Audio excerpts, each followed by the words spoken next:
आज के इस समारंभ में और राहुल जी की जो यात्रा यहाँ मुंबई धारावी में समाप्त हुई और आज हमारे सामने वो बहुत सारे अपने अनुभव रखे, सारी चीजें उन्होंने बताई। तो ऐसे एक युवा नेता, कांग्रेस पार्टी के एक हमारे नेता श्री राहुल गांधी जी, शरद पवार जी, उद्धव ठाकरे जी, स्टालिन जी, चंपा सोरेन जी, कल्पना सोरेन जी, तेजस्वी यादव जी, फारूक अब्दुल्ला जी, महबूबा मुफ्ती जी, दीपांकर भट्टाचार्य जी और प्रकाश अंबेडकर जी, सौरभ भारद्वाज जी और रिप्रेजेंटेटिव्स जो हमारे सभी पार्टी के जो नेता और गठबंधन के सभी हमारे नेतागण और पार्लियामेंट के मेंबर्स, वर्किंग कमेटी के मेंबर्स सभी इस मंच पे बैठे हैं और यहाँ पधारे हुए मेरे भाइयों और बहनों, युवा मित्रों और किसान भाइयों और मजदूर मेरे भाइयों, मैं ज्यादा कुछ नहीं कहना चाहता हूं क्योंकि अभी आपने इतने सारे नेताओं के बात सुनने के बाद मैं उससे ज्यादा बोलना नहीं चाहता, क्योंकि उन्होंने हर पहलू पे अपनी बात कही है। वो बताए हैं हमें क्या करना है, कैसा लड़ना है और बीजेपी को किस ढंग से सत्ता से हटाना है, ये उन्होंने आपके सामने रखा है। भाइयों, सबसे पहले मैं राहुल गांधी जी का बहुत बहुत उनको बधाई देता हूं और जिन्होंने अपनी दूसरी भारत जोड़ो यात्रा 6,300 किलोमीटर उन्होंने यात्रा की मणिपुर से मुंबई तक, और दूसरी इससे पहले कन्याकुमारी से लेकर कश्मीर तक उन्होंने खुद पैदल यात्रा की। बहुत लोगों को पहले ऐसा महसूस हुआ कि भाई ये क्या कर रहे हैं, लेकिन उन्होंने खुद ही बताया कि लोगों को जागृत करने के लिए, लोगों में लोकतंत्र के बारे में बताने के लिए, संविधान के बारे में बताने के लिए और खास करके उनके हकूक क्या है, ये चीजें बताने के लिए उन्होंने अपना समय दिया और उन्होंने कहा ये भूमि ऐसी है, मुंबई ये सबसे शक्तिशाली नगर है, पूरा भारत इधर देखता है क्योंकि सारा खजाना बॉम्बे में है, रिजर्व बैंक भी बॉम्बे में है और नेता लोग भी जो हमारे यहाँ पर जो जन्म लिए, जिनकी कर्मभूमि रही, छत्रपति शिवाजी महाराज हो और छत्रपति शाहू महाराज हो, महात्मा ज्योतिबा फुले हो, डॉक्टर बाबा साहब अम्बेडकर हो, ये सभी नेता यहीं पर जन्म लिए हैं और ये एक क्रांति वीरों की भूमि है। यहां से जो विचार निकलेंगे वही सारे हिंदुस्तान में फैलेगा। किसी कोने में कुछ आवाज निकलेगी, उतना नहीं, आवाज नहीं फैलेगी।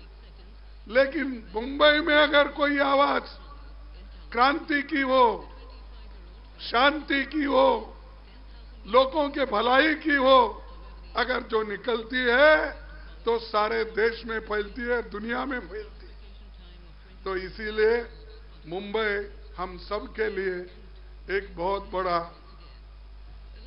गर्व है और खास करके हम सबको इस बारे में हम सोचना भी जरूरी है। और साथियों, ये जो आर्थिक राजधानी रहते हुए सभी गरीबों को, मध्यम वर्ग को और अमीर से अमीर आदमी भी यहाँ रहता है, गरीब से गरीब आदमी भी यहाँ रहता है। इसीलिए हमारे पास लोग कहते हैं कि भाई मुंबई अगर कोई काम ढूंढने के लिए जाता है, कभी भूखा नहीं मरता, वो वहां पर कुछ कमा के लाता है, लेकिन कभी वो घुमाता नहीं।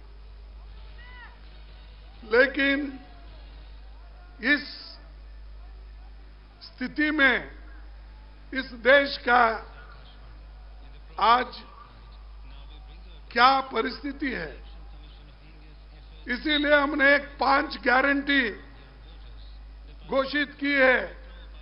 वो 5 गारंटी में, जिसमें खास करके किसान, युवा, महिला, श्रमिक और हिस्सेदारी न्याय गारंटी, इस न्याय गारंटी 5 न्याय गारंटी में और एक 5 हमने जोड़ दिया। यानी किसान के लिए क्या क्या करेंगे, युवाओं के लिए हम क्या करेंगे, महिलाओं के लिए हम क्या करेंगे, और जातीय जनगणना करने से या इस देश के गरीबों की किस ढंग से भलाई होगी, और वो सेंसस को हम सामने लाना चाहते हैं, भलाई नहीं चाहते हैं। इसीलिए हम इसको हमने चाहते हैं कि 25 गारंटी जो हम सभी ने स्वीकारा है और स्वीकारने वाले हैं, ये आपको जब आने वाले दिन में सभी मिलके आपको बताएंगे। ये सब गरीबों के लिए हमने किया है। हमारे कार्यक्रम ये गरीबों के लिए है, और मोदी जी के कार्यक्रम क्या है, ये सिर्फ अमीर के लिए है। जैसा कि राहुल जी ने बताया, जैसा कि औरों ने कुछ बताया, ये सभी गारंटीज हमारे गरीब तबके के लिए, भलाई के लिए है। लेकिन मोदी जी की गारंटी सिर्फ चंद अमीर लोगों के लिए है। जो अमीर रोज अमीर बन रहा है, गरीब और गरीब बन रहा है।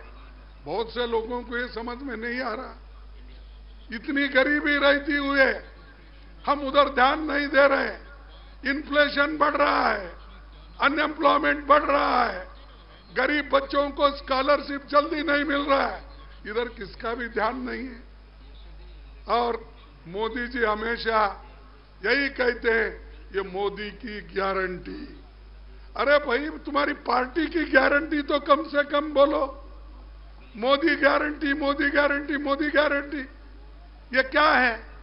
मोदी एक व्यक्ति है, लेकिन वो व्यक्ति को इतना अहंकार आया है कि हर चीज को ये मोदी गारंटी।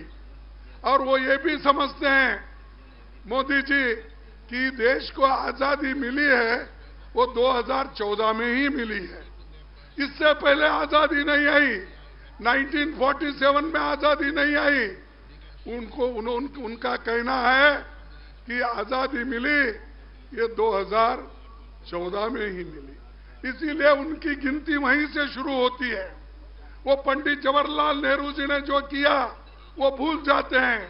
डॉक्टर बाबा साहब अम्बेडकर ने जो निचले तबके के लिए और देश के लिए क्या किया वो भूल जाते हैं।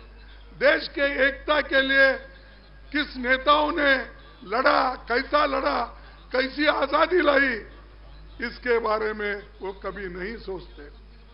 उनकी सोच अलग है। जो शक्ति राहुल जी ने बताया, मैं तो खुलकर बताऊंगा, ये जो शक्ति कहने की शब्द है, मोदी जी के पास आरएसएस की शक्ति, आरएसएस की आइडियोलॉजी, मनुवाद, ये उनकी शक्ति है। इस शक्ति से, इस विचारधारा से हमको कुचलना चाहते हैं। और मैं ये कहना चाहता हूं कि बार बार चंद लोग ये कहते हैं कि भाई हमको 400 दो इस बार। हमारे पास कर्नाटक का एक एमपी, उसने कहा कि हमको 2/3 मेजॉरिटी होना। क्यों होना भाई? इसीलिए होना, देश के संविधान को बदलना है। मैंने कहा अपने प्रेस नोट में, यह कहा कि 2/3 मेजॉरिटी देश के संविधान को बदलने के लिए होना, देश को अच्छा करने के लिए, देश को एकता, देश में एकता रखने के लिए नहीं, गरीबों को अमीर बनाने के लिए नहीं, भूखे पेट वालों को खाना देने के लिए नहीं, सिर्फ बाबा साहब अम्बेडकर ने जो संविधान बनाया है उसको खत्म करने के लिए। इसीलिए आपकी जिम्मेदारी बहुत होती है। जो डेमोक्रेसी, जो लोकतंत्र और संविधान, ये दोनों जो हमको मिले हैं, ये हमारी किस्मत है। 1947 से पहले सोचिए क्या स्थिति आपकी थी, कैसे आप थे, कितने लोग एमएलए बने थे, कितने मिनिस्टर बने थे, कितने पंचायत मेंबर बने थे, कितने जिला पंचायत मेंबर बने थे, कितने म्युनिसिपैलिटी मेंबर बने थे? कोई बना था?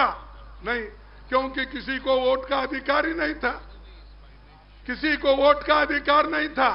लेकिन पहला संविधान जब हमारा देश का बना, जवाहरलाल नेहरू जी ने, बाबा साहब अम्बेडकर ने और गांधी जी ने सभी एकजुट होकर जो संविधान बनाकर लोगों को दिए, उसका जो इम्प्लीमेंटेशन हुआ, अनुष्ठान हुआ, जब अनुष्ठान हुआ तो महिलाओं को सबसे पहले वोट का अधिकार मिला। सारी दुनिया में कहीं भी नहीं था महिलाओं को वोटिंग का अधिकार। आजादी मिलने के बाद तत्क्षण, यानी उसी वक्त, वोटिंग का अधिकार कहीं भी नहीं दिया गया। भारत एक ऐसा देश है, आजादी मिली, संविधान आया, अनुष्ठान हुआ और हर महिला को वोटिंग का अधिकार दिया। हर बच्चों को, जिसकी उम्र 21 साल थी उस वक्त, उनको मिला, गरीब को मिला, अमीर को मिला, मध्यम वर्ग को मिला, मजदूर को मिला, किसान को मिला। ये हक मिलने से आपके पास ये ताकत आ गई। इसीलिए मैं पार्लियामेंट में बहुत बार ये बात किया, मोदी जी आप जिस स्थान पे बैठे हैं, उस स्थान पे देश के संविधान रहने के वजह से, उसकी रक्षा करने के, हम लोग उसकी रक्षा करने के वजह से, और लोकतंत्र हमने बचा के रखा, इसीलिए आप प्रधानमंत्री बने। और मैं खुद अपने आप को कहा, मैं भी एक मजदूर का बेटा हूं, मैं एक अपोजिशन पार्टी का लीडर बन के बैठा, ये डेमोक्रेसी के वजह से, ये संविधान के वजह से। उस संविधान को तुम तोड़ना चाहते हो, उस संविधान को तुम निकालना चाहते हो, यह कभी नहीं होगा। अगर होगा, इस देश में बहुत बड़ी क्रांति होगी और इसके पीछे सब लोग रहेंगे, इकट्ठा रहेंगे। अगर डेमोक्रेसी नहीं तो क्या करेंगे आप? वोटिंग पावर नहीं है तो आप क्या करने वाले हैं? आपको आजादी नहीं है, बोलने की आजादी नहीं है, तो आप क्या करेंगे? तो उसको बचाने के लिए, आप लोगों के हकूक को बचाने के लिए हम कोशिश कर रहे हैं। राहुल गांधी जी अपने लिए नहीं कर रहे, अपने लिए उन्होंने कुछ नहीं मांगा, लेकिन सुबह शाम उठते ही लोग, खासकर बीजेपी के लोग ये कहते हैं, और मोदी जी भी ये कहते हैं, गांधी परिवार। अरे भाई, गांधी परिवार, जब राजीव गांधी 89 में राजीव गांधी प्राइम मिनिस्टर थे। उसके बाद मुझे बताइए, मोदी जी, बीजेपी वाले, आरएसएस वाले, तुम बता दो, गांधी परिवार से 89 के बाद कौन प्राइम मिनिस्टर बना, कौन मिनिस्टर बना, कौन डिप्टी चीफ मिनिस्टर बना, कौन बना बताइए। कहीं वो बैठे हैं, किसी अधिकार पे है, फिर भी उनको नाम लेते ही है, गालियां देते ही। कितने गालियां देंगे भाई, कितने? और खुद तो इतने झूठ बोलते हैं। मैं तो इसलिए हमेशा बोलता हूं, मोदी जी ये झूठों के सरदार है। क्योंकि 2 करोड़ नौकरियां मैं दूंगा। अगर मैं हुकूमत में आया या मेरी पार्टी आई, मैं प्रधानमंत्री बना, मैं हर एक को नौकरी दूंगा और 2-2 करोड़ नौकरी हर साल दूंगा। भाई 10 साल हो गए, कितने नौकरियां? 20 करोड़। 20 करोड़ नौकरियां आपको मिले, 15 लाख रुपए आपको मिले, किसान की आमदनी डबल करने का मिला, एमएसपी ज्यादा करने का मिला। पर यह सब नहीं मिला तो क्या मोदी झूठ है? क्या लोग झूठ है? आप बोलिए। तो मोदी झूठ है। अगर मैं झूठों का सरदार बोले तो क्या गलत है?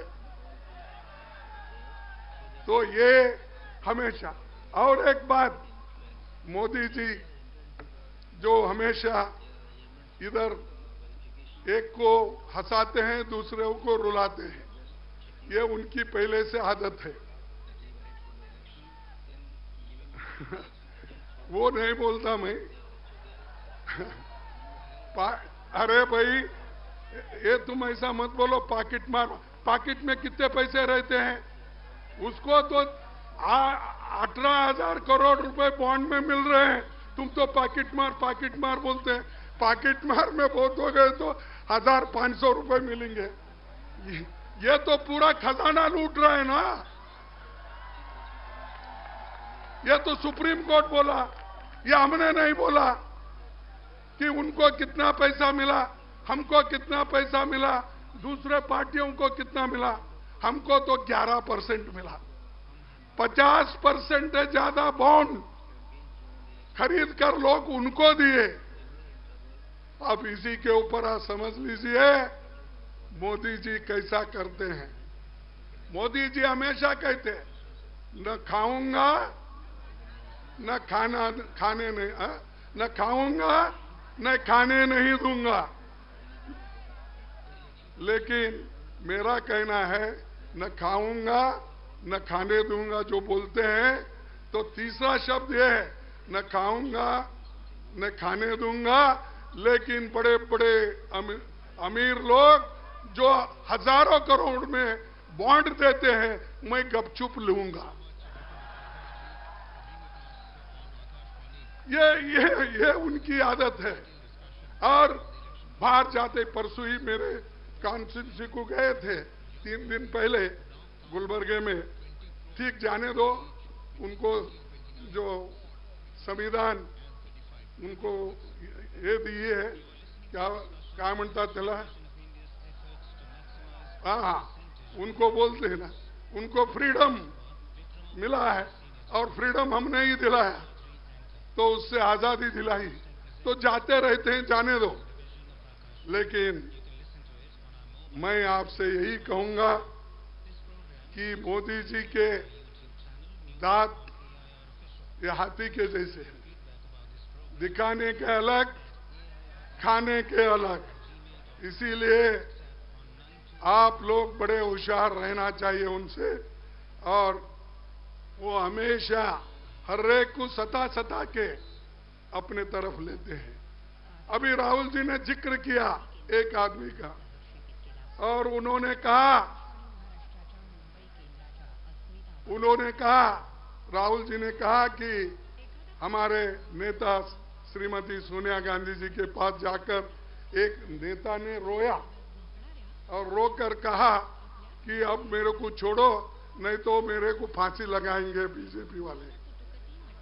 हाँ, अरे म्हणजे एक व्यक्ती ज्याच्याबद्दल तुम्ही फार आदरने बघत होता आणि त्यांच्याबद्दल तुम्हाला गर्व होता, असा माणूस सोनिया गांधीजवळ गेला, जाऊन सांगितला की मला फार पुरं झालेलं आहे आता आणि हे बीजेपीचे लोक मला फाशीवर टांगणार आहेत, म्हणून मी काँग्रेस पार्टी सोडून तिकडे जावं लागतंय असं सांगितलं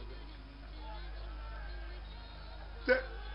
लेकिन ते आणि त्याच्यापूर्वी माझ्याकडे आले, त्याच्यापूर्वीच ते मला भेटले, भेटल्यानंतर नाही मला फार बीजेपीने तंग केलंय। काय तंग केलंय? नाही मला रोज ईडी, इन्कम टॅक्स हे लोक आणि दुसरे केसांमध्ये मला टाकून मला फार परेशान केलेलं आहे। अरे तुम्ही लढायचं आहे, परेशान केला म्हणून तुम्ही आपलं तत्व, आपली नीती सोडून जाणार काय? मग ते म्हणाले काय करायचं आता, जीवच चाललंय, काय करायचं म्हणलं।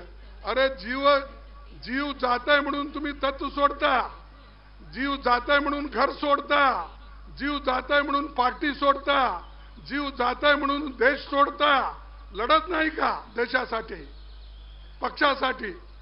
त्यांना काही नाही, जायचं होतं ते गेले, त्याच्या पाठीमागे काही लोक गेले, ते लोक जाणारेही आहेत, आणणारे। हे आयाराम गयाराम फार दिवसापासून चाललेला आहे, तसंच त्याच्यामध्ये हे सुद्धा आहेत, त्याच्याबद्दल मी जास्त बोलत नाही। आणि मला एकच बोलायचं आहे की देशाचं संविधान बदलण्यासाठी हे सगळं चाललेलं आहे आणि संविधान एक वेळेला बदललं, आम्ही तुम्ही कोणी राहणार नाही, पुन्हा ह्या देशात गुलामगिरी येईल, आम्ही इंडिपेंडेंट राहणार नाही।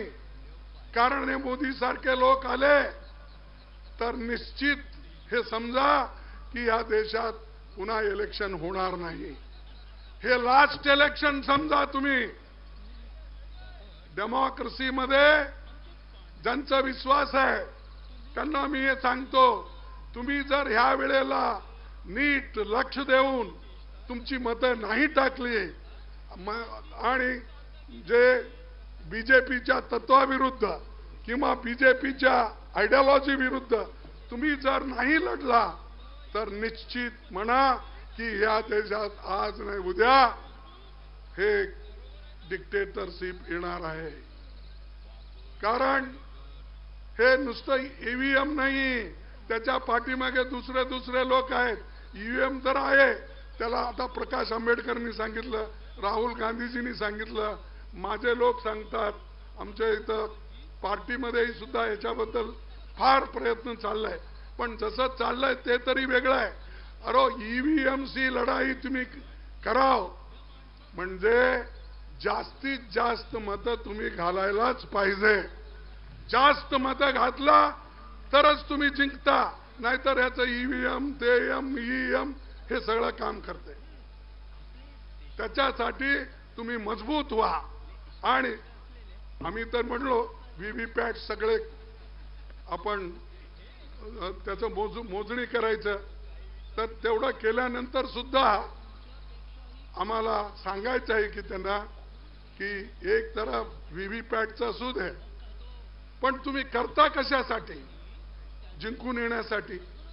जिंकणं एक गोष्ट वेगळी आहे, पण देश चालवणं, लोकांना बघणं आणि देशात शांती राहणं, टिकणं, प्रेमाने वागणं हे एक दुसरी चीज आहे।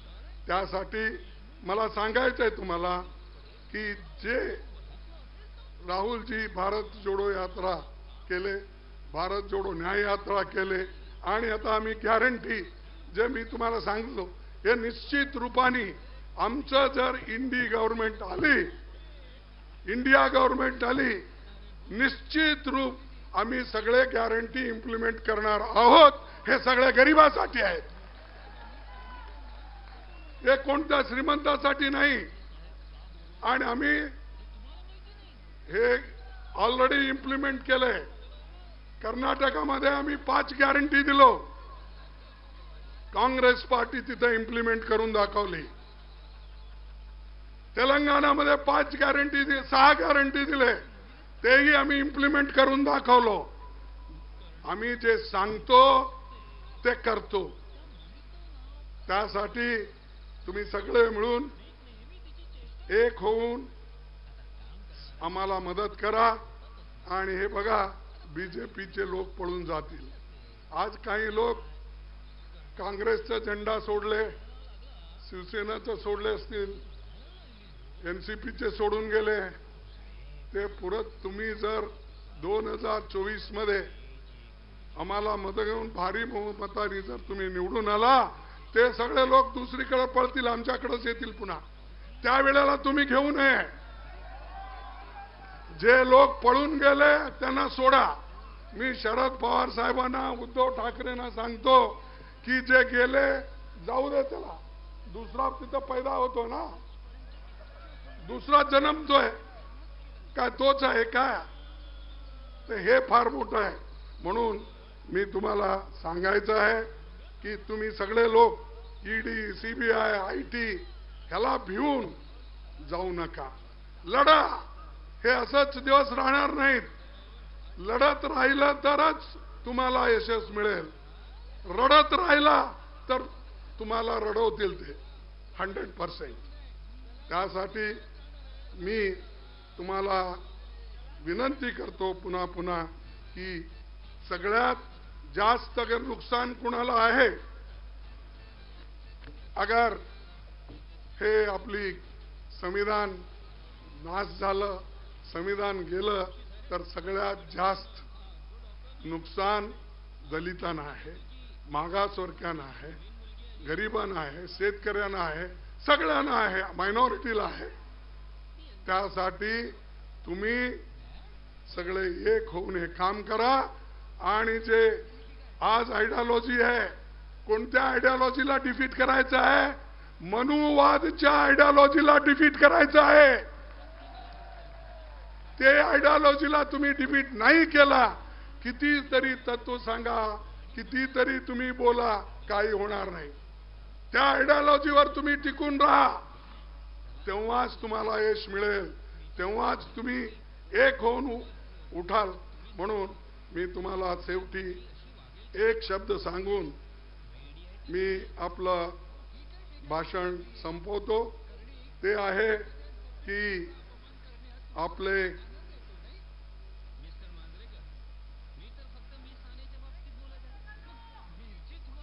हॅलो